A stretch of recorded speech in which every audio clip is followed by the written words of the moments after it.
Hello and welcome to another live episode of the Leveraging AI podcast, the podcast that shares practical, ethical ways to improve efficiency, grow your business, and advance your career. This is Isar Meitis, your host, and we have a really exciting show for you today. First of all, if you're joining us either on LinkedIn or on the Zoom, please share where you are from and what you're looking to get out of this specific session. And later on, obviously, if you have any questions, feel free to ask those questions. If you're listening to this as the podcast afterwards or watching us on YouTube, what the hell are you doing? Come join us every Thursday. We do this every Thursday at noon, and we have amazing guests every single week, just like the guests that we have today. But today, our topic is going to be creating great content, and specifically creating great content that resonates with people, that drives engagement, and is good for SEO, which is, in theory, one of the main things that people use AI for. So many people figured out that they can create content with AI. They're just doing it wrong. And then what they're getting is they're getting generic, non-interesting, and most importantly, content that doesn't drive any results. So yes, they can generate a lot of content, but the content is not necessarily very helpful in what it does. And the point of content is to drive business results, and they're just doing it for fun. So to help us to understand how to do this, we have Andy Crestodina, who has been one of the people that I've been following for SEO for many years. So he has been an SEO celebrity for a while, and we run into each other in a conference about AI a few months ago, and we started chatting. I said, this would be an awesome topic to do on the podcast. So here we are. So what we're going to talk about today, we're going to talk about everything you need to know on how to use AI to create content that doesn't sound like AI, that is not vanilla and generic, and that actually drives business results, which is a topic that literally any company on the planet should know by now. And this is just a great opportunity to get somebody who is a real expert on the topic to share with us how to do this. So I'm really excited to welcome Andy to the show. Andy, welcome to Leveraging AI. Isar, thanks for having me. I've been looking forward to this. This will be fun. Same here. Like I said, probably everybody who's listening has at least tried to create content with AI. And some people just post it as is because it's easy. I'm like, hey, yeah, I created a post, or I created a LinkedIn post, or I did this thing. And most of it is, some people are like, this doesn't sound like me, and it's not really what I wanted to touch, and it's not the points that I want to deliver. And so I don't really know what to do. So I'm going to go back to doing it manually. And both are wrong, right? Like just posting the AI stuff is not a good idea. And just going back to, I'm going to write it all from scratch on my own is not a good idea either. So I'm really excited to have you here. Give me 2 cents about like your background so people know a little more about you, but really in like a minute, and then we'll dive right into how to do this properly. I'll be very brief. Co-founder of a digital agency focused on websites. Orbit Media Studios is an agency that builds and optimizes websites. Started in 2001. So I've done about 23 or 24 years of SEO and analytics, going back prior to Google Analytics. And today we're a team of 55 people. We build and optimize maybe 30 or so B2B lead gen sites per year. And so I am a practitioner in the trenches on the front lines as a content marketer, content strategist, and SEO. And I love it. It's super fun. It is. And now there's AI in this whole mix that didn't exist 24 years ago or 2 years ago for that matter. So yeah, so share your wisdom with us. Yeah, I joke sometimes. I say I've done 24 years of SEO and 24 months of AI. Yeah. same as everybody. Yeah, it's almost to the day, right? I know. Yeah, it's very close to that. Okay, Yeah. there are several separate conversations about SEO, about search and AI, and it's helpful to keep them separate. We can try to stay practical today, and we can set aside things like what do AI overviews within Google do to click-through rates? We don't need to go into that. Obviously, they reduce click-through rates, same as every other SERP feature. Another one, is AI going to replace Google as a way to get information? Super interesting, perplexity, lots of interesting things. Is Google itself disrupted? Also interesting, separate topic. We can set that aside. So we can set aside, bias and labor market impact and hallucinations and copyright law and all that stuff. We'll talk another day, right? But that's not. Yeah, there's like you said, there's a lot to unravel here when it comes to AI and search in general. Yeah, and my content strategy has always been to publish practical information. I never really address those things, and there's other people who you can chat with. You're someone who has a great point of view on those things. Okay, so search SEOs are not famous for publishing highly differentiated content. They publish stuff that tries to rank. So frequently there are SEOs that just read the other pages that rank and try to make something that's like, 5% better without Yeah. trying to be different at all, which is what you just said about AI, right? It's like AI is just very good at summarizing the internet, and the things that it creates are inherently undifferentiated.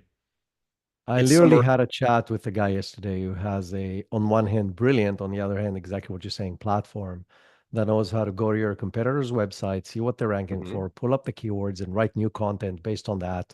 But it's, when you think about it, it's not really new content. It's just trying to replicate what your competitors are doing, maybe slightly better. And those platform, and I can teach that, and we could do it today. There's ways I can show like how to see what your competitors are ranking, and we could run the method, and you could rank higher and get more traffic. That content is, and that might be a goal, and brand visibility is important, and let's not completely dismiss it. But no, I think that some of the most important outcomes in marketing are being memorable, getting referrals, staying top of mind, things for which there's no metric to measure. So digital marketers often de-emphasize those things, even though those are actually the most important things. And whenever I make anything, I'm trying to make something that is so compelling that people talk about it or remember it for months, right? That's my ultimate goal. And some of the things that I make are a keyword opportunity. So I do SEO. Maybe half my articles are optimized for search, but not all of them. Search is not my main goal.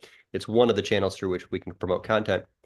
Okay, so SEO, there are lots of different things that affect search rankings, and many of those things have AI methods that can support them.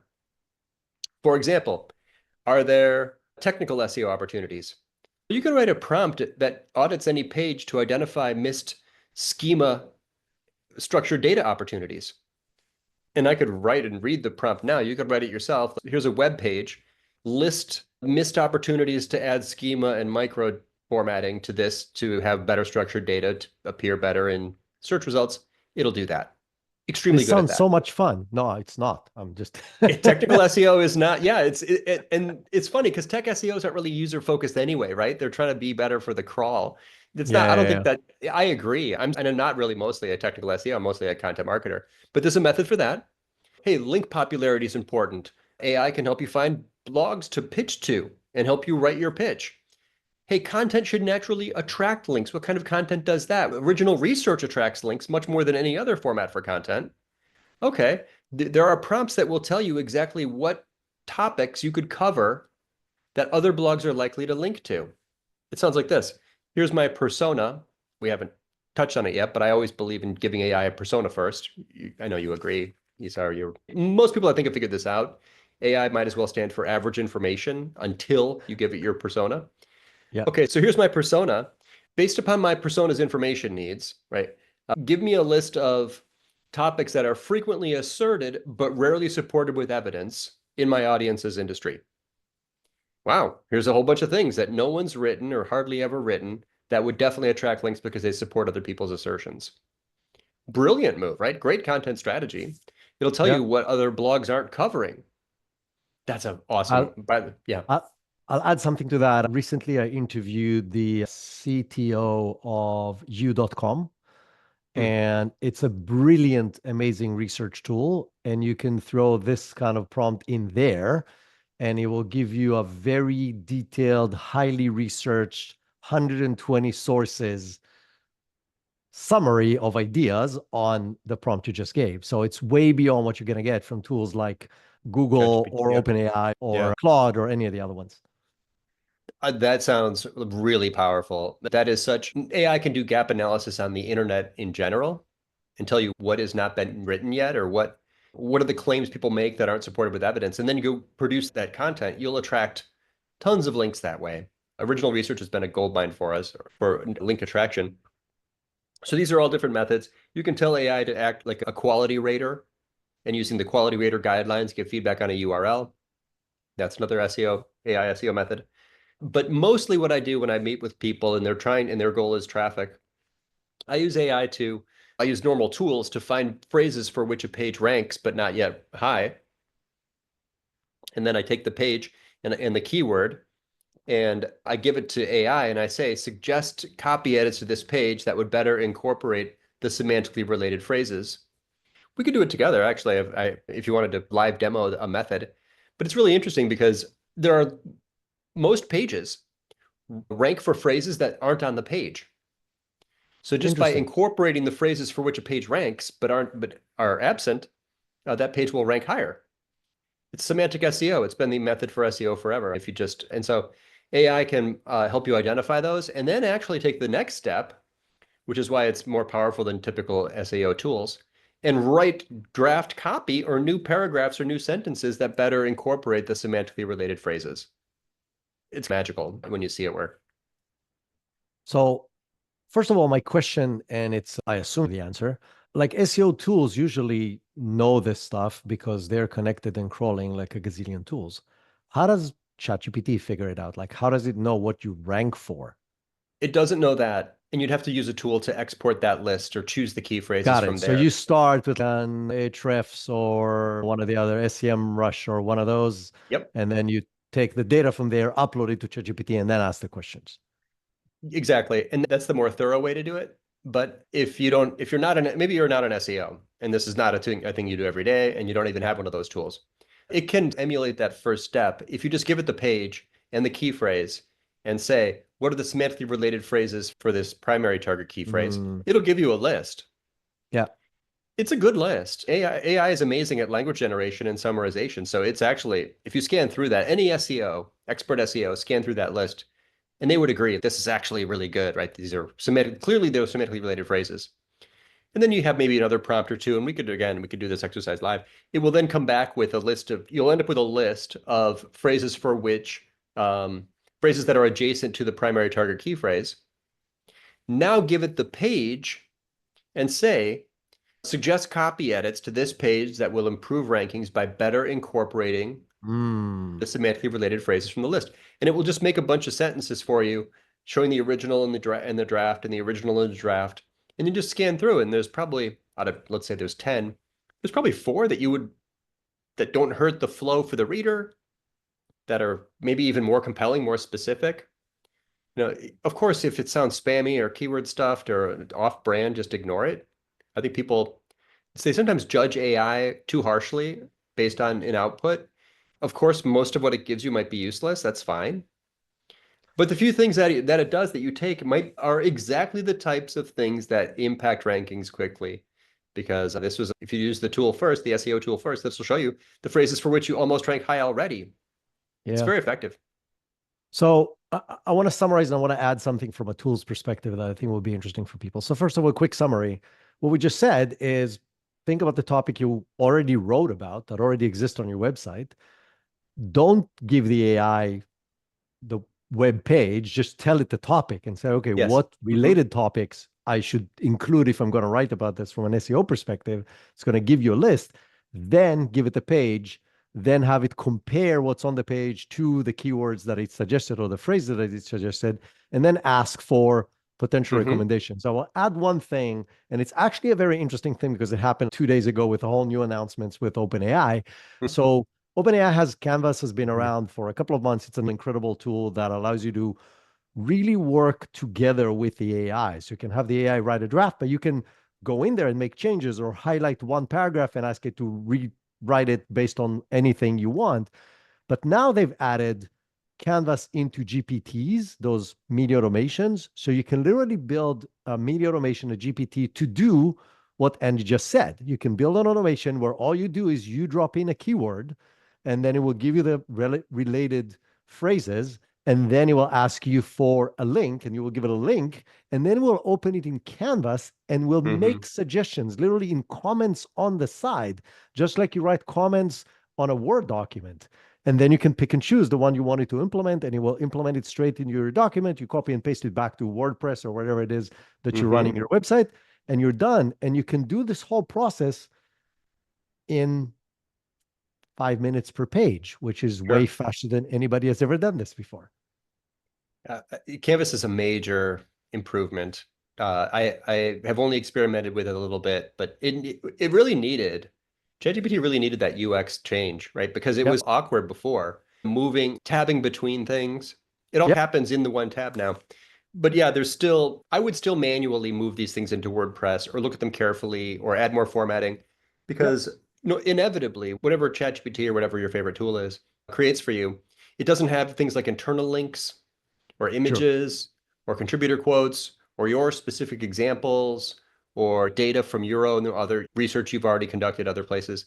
This is why I'm actually not a huge fan of using AI to write in general, because a lot of those key success factors for content marketing, visuals, contributor quotes, internal linking, specific examples, your own data, your own research, and strong points of view, none of those are things that AI does super well. I'm still holding fast at I'm writing everything myself. I have a very specific kind of structural style, and I use AI all the time for research and recommendations like this, SEO, on-page SEO recommendations. But there are still limits and things where you get better results, I think, if you do it by hand. Okay, great points. So let's do this. Let's do a quick example, and then we can continue to the next thing.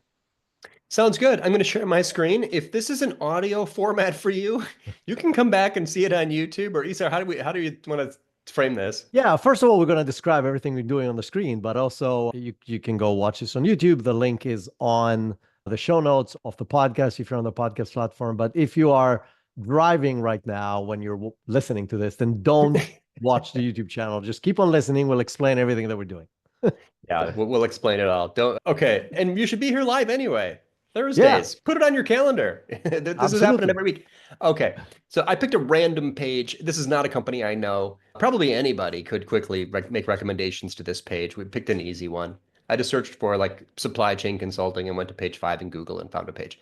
Okay, I'm going to, let's assume that is the primary target key phrase for this URL. And Okay. I'm going to go to my prompt library and I'm going to grab a prompt that will help me through which AI will recommend adjacent key phrases. These are all SEO prompts. Here, I'll read it out loud. You're a semantic SEO expert, skilled at selecting key phrases that are semantically related to a primary target key phrase. Suggest 10 phrases that are adjacent to the following key phrase. I'm in ChatGPT. I paste that in, and I'm going to type in supply chain consulting. Okay. It's doing a little test here. It's going to give me 2 different responses. They're probably very similar. We'll just take the first one. It really makes no difference for this exercise. Yeah. And here we have logistics. So phrases that are semantically adjacent to supply chain consulting, logistics optimization services, inventory management strategies, procurement process improvement, right? Supplier relationship management, lean supply chain practices. I don't think I would have thought of hardly any of these. Granted, I'm not in the market. Now I'm going to add a second prompt. Add 10 more, this time with a bit more semantic distance between them. Spread out the meaning. The general idea here is that SEO is not about incorporating one primary target key phrase in the title, header, and body 4 times. SEO is about making the best page on the internet, as evidenced by your inclusion of the related questions, the subtopics, all of the. We want to target the topic and not just the key phrase. That's one way to think Yeah. about it. Target the topic and not just the key phrase. Okay, so it's got 20, now we've got 20 phrases. Supply chain efficiency analysis, warehouse management consulting. Oh, those are the first ones. Circular economy logistics, risk management and supply chains, enterprise resource planning integration. These are actually pretty broad. I'd almost rather have it narrow it down, and I would keep having this conversation. It's called ChatGPT because we're supposed to keep talking to it. This is not a single instruction, right? I'd say Yeah. that, in fact, let's demonstrate that. Good, but a bit too broad. Revise with slightly tighter targeting and less semantic distance between the phrases. That should be sufficient. Okay, so it's going to come back. That's just an idea. Hey, I read these and it sounded a bit like too spacious. I want to narrow my focus a little bit. Very good. It came back and it's now more specifically talking about logistics, supply chain, inventory management instead of that enterprise resource stuff. Very good. Yeah. Okay. Now the next prompt is the money prompt, I would say. Search optimize. Here's what it sounds like. Search optimized pages are focused on a specific topic and key phrase, but they also incorporate those closely related subtopics and semantically related key phrases. You're an expert SEO copywriter, skilled at making copy edits that improve search rankings of web pages by incorporating key phrases and indicating relevance. I'm giving you a web page. Suggest 10 copy edits to 10 sentences on this page that would incorporate phrases from this list. Make suggestions that would improve the flow and clarity for the persona. because I want this to read well. I am not just looking for rankings. I want to convince a human that we're a credible brand. So I care about the people who might read it. So I add that sentence and then highlight the key phrases in the suggestions. That last bit is going to have it, usually it bolds the phrases that were incorporated. I'm going to give it that prompt, paste it in. And then I also have to give it the page. Isar, I could do that by sharing a link to the page. I could do that Hmm. by saving the HTML and uploading it. I could do that by taking a full page screenshot. Yeah. Which do you think would be, I've got perspectives, but I'd love your input on this. How do you give a web page to an AI? So it depends. It depends what I'm trying to do. If it's just the what you're doing right now, I'll probably do the link because it's the Yep, fastest. If I'm yep. trying to get also an analysis of the structure of the page or the visuals on the page and so on, Mhm. I will either do the HTML or the screenshot. Both of them are very easy to do in any browser. You go to the settings on the side and you can either grab the HTML or Mhm. you can grab, there's like a way to do a full screenshot of the page in there as well. Or you get one of those third-party tools that run in the browser to do full page screenshots. But if it's just to do what we're doing right now, I think the link would be good enough. I totally agree. Thank you for that. That's very validating to talk to an AI pro about that. Uh, the full page screenshot, I love when you're doing conversion optimization because it sees little trust Yep. signals and badges. I use Yep. Go Full Page. There's two popular browsers for Chrome extensions for Chrome. Go Full Page and Awesome Screenshot. Yep. Um, I but use yeah, Awesome Screenshot, but they do the yep, same thing. they do the same thing. They're both free.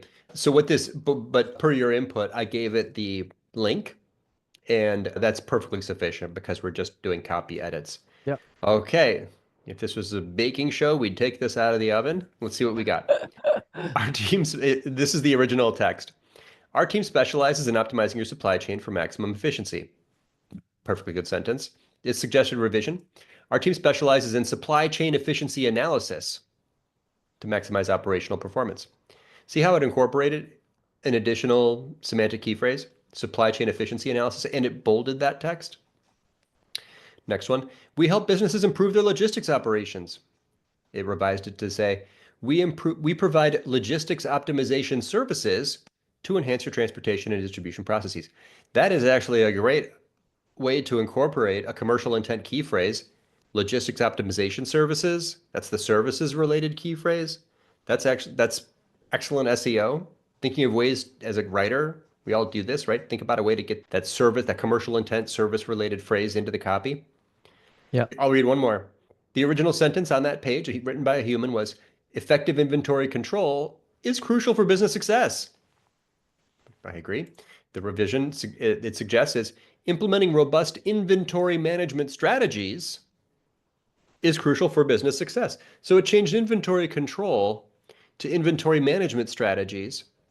Um, you may know someone who's in the market and an expert in this topic and industry might dismiss that, knowing that more people talk about inventory control. If so, don't make that change.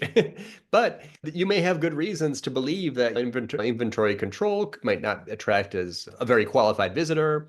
Management strategies might align better with your target audience's frame of mind. So every one of these is an idea. Feel free, I sometimes joke, AI might as well stand for another input because we should feel free to dismiss 80% of what it gives you. But some of these might be very good. And everything here, as long as it doesn't ruin the flow and clarity for your human reader, would better indicate relevance in search. And that's our job to make the best page on the topic, not just the key phrase. You target the topic by spreading out your meaning and incorporating these semantically related phrases. AI turns out to be a useful tool of both identifying those semantic key phrases and suggesting copy edits to incorporate them right away. No, that's amazing. I think the cool thing about this specific example is it shows that you don't need to be an AI expert. You don't need Or an AI SEO specific expert. or an SEO expert to or have any specialty tool like Mm-hmm. Ahrefs and all the other ones to do decent SEO work. And in a minute, like this didn't take very long at all. It's in a way what I sometimes think of when I'm using these prompts and trying these methods is that the prompt is, it almost feels like software. You know, Yeah. this is doing what expensive software would have done. If you'd told me 2 years ago or 3 years ago that you built a tool that does this, I'd be very interested in that. And if it was just Yeah. $100 a month, hey, that's actually pretty tempting. But here, It's like the prompt makes the AI into software. They jokingly sometimes say, maybe you've heard, English is the hot new programming language. Yeah, yeah, yeah. Yeah. And so it feels like I No, just made a bit of absolutely. It's software. amazing. Yeah, I'm just thinking about the implications of that, and I know we're going to go into a couple of other examples, but the just even doing this, let's say you invest an hour a month. exactly. In Yes, an hour, you can fix 4 pages. That's 4 pages that are upgraded and do better SEO for you every single month. And that's 1 hour a month. That's not like a full-time employee or a part of it. Just you yourself, let's say you're a small that's business, right. whatever, 1 hour a month, you fix 4 to 5 pages, you do this for a year, you have most of your content on your website because you probably don't have hundreds of pages if you're a small business, way better optimized with no any fancy tools and no pre-existing knowledge. That's amazing. Eat your vegetables, go to the gym, and optimize these Yeah, pages once a week, right? Put it on your calendar. If you could do, maybe it's just weekly, like two a week, half an hour. yeah, yeah. The next question, and I just did a post on LinkedIn about this, it's like where to prioritize or how to prioritize your time. For this exercise, I would deliberately go look if you have a minute and can wield the tools, but go look at GA4 and see which of your pages has the highest conversion rate. That's your mousetrap. Put this better cheese on those mousetraps. Or start with the high Mm. traffic pages. Hey, the home page is actually no one's ever done a single round of SEO edits on this page. Start with those key pages. It's always tempting. I'm a content marketer to focus on the blog and find missed keyword opportunities on articles. And there's so much language on those articles and they rank for so many random things. It's not hard. But let's start optimizing from the bottom of the funnel and do this for those key money pages first, and then move upwards through the funnel. Optimize all of your service and product pages before you go use a method like this on your articles. It's going to make a big difference. Yeah. There's a question from Denny in the chat. She's asking, are there prompts specific to geo? I assume she means like geographic targeting. Uh, or is that off topic for this session? Actually, I wonder if Denny is means generative engine optimization. Have you Ooh, heard this uh, yet? Yeah, I don't know. the optimizing to appear in AI Oh, responses. like instead of SEO. Yeah, Yes. yeah, yeah. Okay, maybe that's what she means. I think that might be, yep, that's what you see that? You Yeah. just saw the Yeah, beginning yeah, of a new linguistic trend in marketing. That yeah, might be, and no one, I don't think there's a settled name for this yet. It's not going to be yeah, AIO because Google made that the AI overview. yeah. I thought it was going to be called AIO. How do you get mentioned? So, In the summarization engines and stuff like that. Yeah. yeah, how do you appear? If someone's using Perplexity or ChatGPT to ask for recommendations for a partner or a service provider, how do you appear in those responses? Yeah. This is a fascinating topic and probably the Does most anybody important. know yet out of the top of your head of the stuff you're following? Because I haven't Uh, seen anything concrete yet. I have taken a stand on this topic and I have published some articles on this, and I will share a link to a video I made on this exact thing, Awesome. and I'll share. And okay, it's the same question as how do I appear in AI training data, right? How do you get mentioned? How do you get Okay. recommended Yeah. by AI? There. So your job is to appear in training data in many places with that context. So here are some possible tips, right? Totally uncertain, hugely speculative answer. I'm going to Yeah. qualify that. Okay. But first of all, you write for more than just your own website. Make sure that your brand appears in many places. This is like directory marketing in the early days of the internet. Guest blogging. Make sure that you're on other domains, right? Reverse engineer it. Ask AI for recommendations in your category and then look at those sources and confirm that you're in those sources. So your Mm. competitors are appearing. Look at the sources and make sure you're in those sources. Also, it's very obvious that if you make a press release, submit to newswires, that instance will appear in hundreds of places in a day. So write an AI training press release that injects language into the knowledge sources that show all the business categories you're in, who you work with, what you do. And then also, there was a bit of an example of this when in my introduction. If you ever get the chance to describe your business or say what you do in a format that will be transcribed, say specifically what you do. Name the keywords, use the keywords in the category. Orbit Mm. Media is a web development company that builds and optimizes websites for B2B lead gen, mid-market brands. Like all of that language, if that gets transcribed and ingested, Now there's one more place on the internet. So, and then bottom line, anything that you do on the homepage to tell Google what business you're in, that's also solid for AI because if you have a very clever, highly branded header on your homepage, that's not helping you. The AI crawler is one of the important visitors to your website today. These are great tips. I think the biggest one that I didn't think about is that it's about, and that might be very different than traditional SEO, Hmm. but it becoming very much a game of quantity and not just of quality. So SEO was very much a quality game, create quality content, Hmm. unique content, original content, thought-provoking content, and quantity was less critical. And I was saying, yes, the more places you're going to show up, the more places the crawlers see you, the higher the chances it's going to pull it up as the right answer. And I think that's a great piece of advice. Yeah, it's also, and along those same lines, if you set aside all of the link popularity and domain authority considerations, let's say your role today or your priority is to create content that will be ingested by the AI. And you've got two podcast opportunities. One of them is on a famous podcast with lots of listeners, but no transcript. The other one is on a tiny, small town, little podcast, but with very detailed transcripts.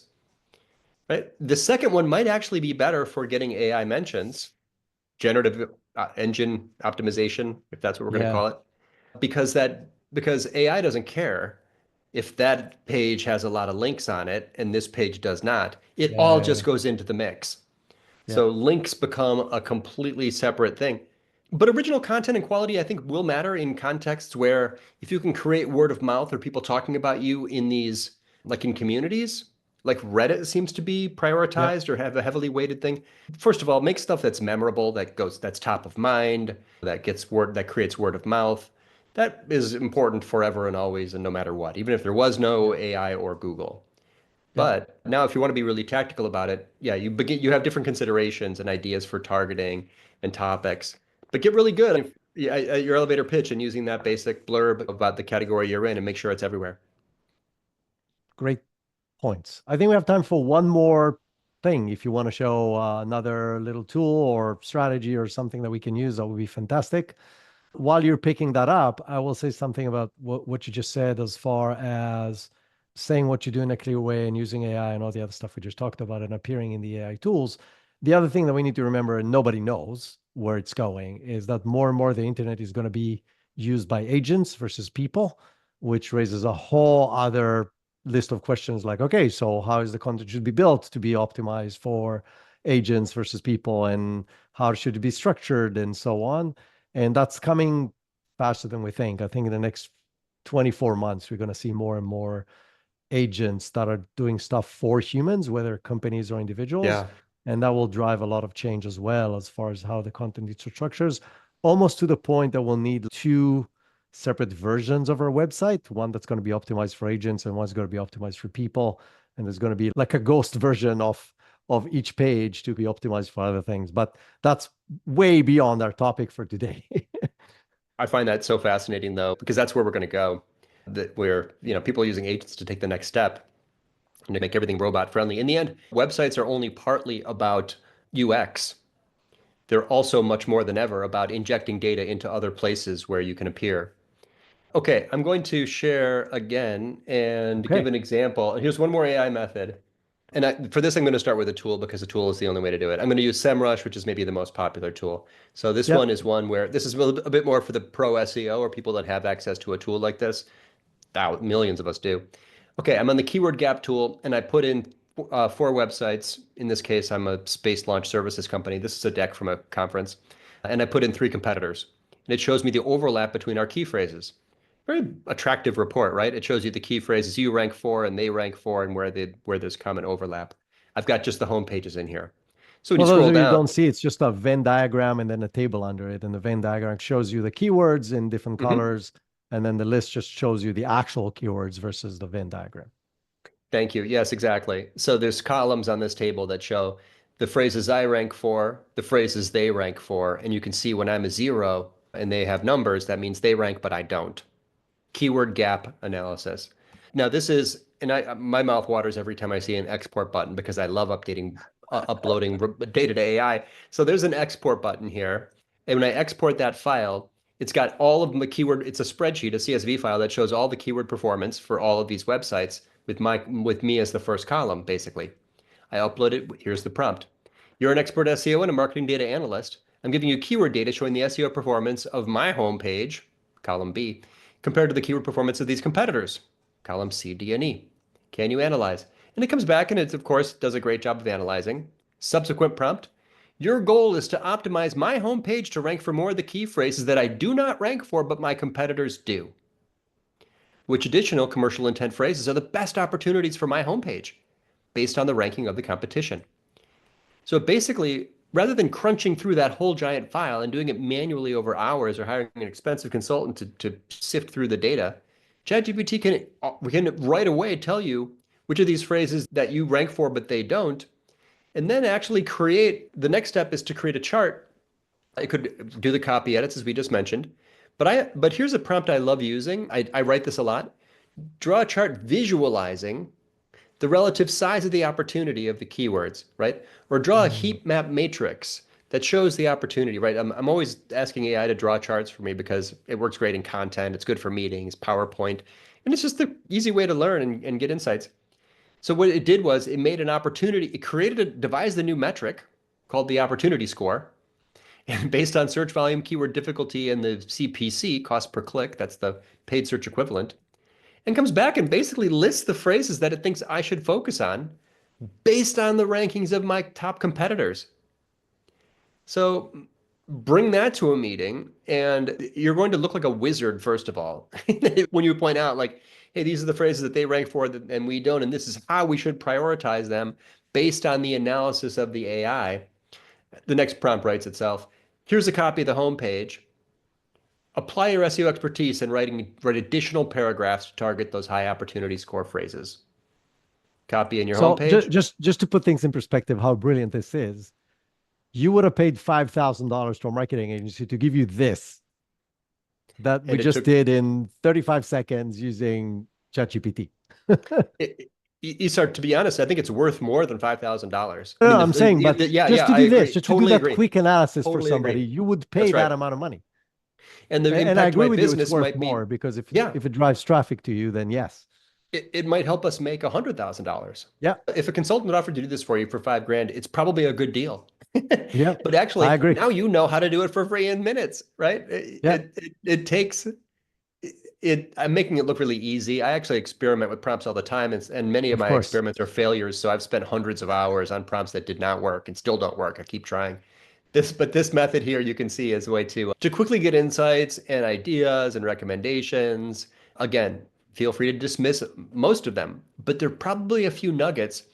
And this isn't blue sky starting from nowhere keyword research. I started with the phrases for which my competitors rank, but I don't. Like, Yeah. that's an excellent starting point. So that's a point of view. It's keyword gap analysis, devise a new metric, giving it a score. That was partly for fun. And then SEO edits based upon the missed keyword opportunities on my site. But that my competitor, that's the battlefield. That's where they're winning and where I'm not yet fighting. Now I'm going to fight in that battle. That's awesome. Andy, this was brilliant. There's obviously a gazillion other examples and things we can talk about, but the reality is there's so much that we can do with SEO but we gave a lot of really great examples to people of what they can and what they should do, some with more professional tools, some without these professional tools. And so I'm really thankful for you being here. If people want to work with you, find you, follow you, learn from you, see what you're doing, learn more of this kind of stuff, what are the best ways to connect with you? LinkedIn is my best professional network. And right now, the blue button says follow. Anyone listening to this, if they're at all interested, just you click the little menu dots and you can find connect and send me a connection and say, hey, I heard you on Esar's show and I'll happy to connect. Then we can message each other. But orbitmedia.com/blog is where I write one article every 2 weeks. That's been my frequency for 15 years. You can find all my best and latest there. So Thank you again. Thanks everybody who joined us live, all the people on LinkedIn that was with us, all the people on Zoom who were with us. I really appreciate you taking time from the middle of a busy day and a busy week before the holidays and still joining us, being engaged. Everybody's saying, yes, this was amazing. Thank you so much. So I'm passing the thanks you to you. Some of your friends from Chicago are there on LinkedIn as well. So saying thanks from Chicago. So have happy holidays, everyone. We have one more live show, I believe, next week before we break it off for the New Year's. Thanks again, Andy. This was absolutely fantastic. I appreciate you. I appreciate everything you're doing. And I'm humbled that you joined us today. I look forward to seeing you at another event. Yisar, let's stay out Amen. there. Amen. Very good. Have a great day, everybody. Bye-bye. Bye-bye.